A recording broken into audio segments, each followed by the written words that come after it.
السلام علیکم دوستوں، آپ دیکھ رہے ہیں disability info point.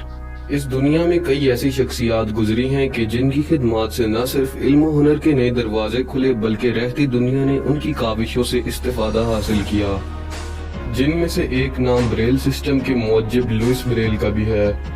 Louis Braille نے نابینا افراد کے لیے ایسا رسم الخط ایجاد کیا تھا کہ جس کی مدد سے کوئی بھی نابینا شخص کاغذ پہ نقطوں کے عبار سے کسی بھی تحریر کا مفہوم معلوم کر سکتا ہے۔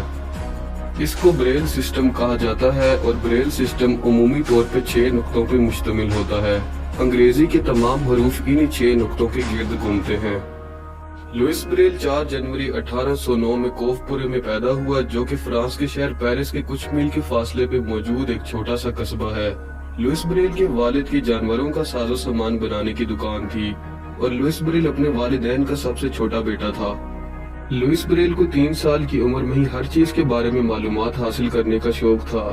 اس کے والد اسے اکثر اپنے ساتھ دکان پہ لے جایا کرتے، جہاں وہ چمڑے سے بنے ہوئے کھلونوں کے ساتھ کھیلا کرتا جو کہ اس کے والد نے اس کے لیے بنائے تھے۔ لوئس بریل کو ان تمام اوزاروں کے نام معلوم تھے جو کہ اس کے والد اپنے کام میں استعمال کیا کرتے تھے۔ ایک مرتبہ اس کے والد کسی گاہک کے ساتھ کام کے سلسلے میں دکان سے باہر گئے تو لوئس بریل نے موقع کا فائدہ اٹھا کے ایک نوکیلے اوزار سے کسی چمڑے میں سوراخ کرنا چاہا، لیکن اچانک ہی وہ نوکیلا اوزار اچھلا اور 3 سالہ لوئس کی آنکھ میں جا لگا۔ درد کی وجہ سے لوئس بریل بلبلا اٹھا تھا اور اس کے رونے کی آواز سن کے اس کے والد دکان میں آئے اور اس کو اسپتال لے کے جانا چاہا، لیکن قریبی اسپتال بھی 20 میل کے فاصلے پہ تھا، لہٰذا اسے قصبے میں موجود بوڑھی عورت کے پاس لے کے جایا گیا جو کہ جڑی بوٹیوں سے علاج کیا کرتی تھی۔ لیکن لوئس بریل کی آنکھ میں انفیکشن پھیل چکا تھا۔ رفتہ رفتہ یہ انفیکشن دوسری آنکھ پر بھی پھیلتا چلا گیا۔ یوں 2 سال کے عرصے میں لوئس بریل مکمل طور پہ نابینا ہو چکا تھا۔ اس کے والد نے اس کے لیے ایک چھڑی بنا دی تھی جس کے ذریعے وہ چلا کرتا تھا۔ اس کی تعلیم کے لیے اس کے والد نے ایک بورڈ پہ ابھرے ہوئے حروف کو کیلوں سے ٹھوک دیا تھا جس کے ذریعے وہ اپنے نام کے ہجے کیا کرتا تھا۔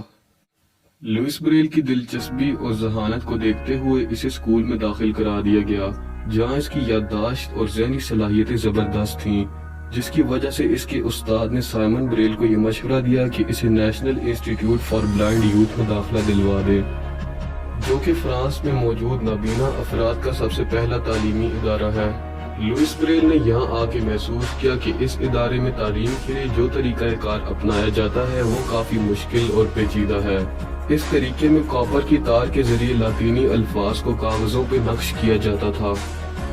اس طریقے میں ایک خرابی تو یہ تھی کہ اس طرح کی کتابیں اٹھانے میں کافی دقت پیش آتی تھی، اور دوسرا یہ کہ اس قسم کی کتابوں کی تیاری میں کئی سالوں لگ جاتے تھے۔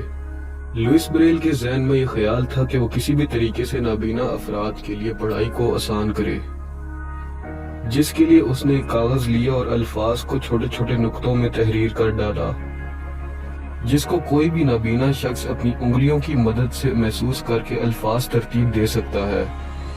لوئس بریل نے نابینا افراد کی تعلیم کے لیے ایک ایسے طریقے کی بنیاد ڈالی جو کہ آج تک رائج ہے۔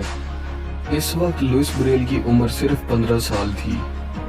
1837 میں لوئس بریل نے انہی ابھرے ہوئے الفاظ کی مدد سے 600 صفحے کی کتاب the summary of French history century by century مکمل کی، جس کے بعد لوئس بریل کے دوستوں نے فرانسیسی حکومت کو درخواست دی کہ لوئس بریل کے اس طریقے کو نابینا افراد کے لیے سرکاری طور پہ منظور کیا جائے، اور حکومت نے اس درخواست پہ کوئی خاص توجہ نہ دی۔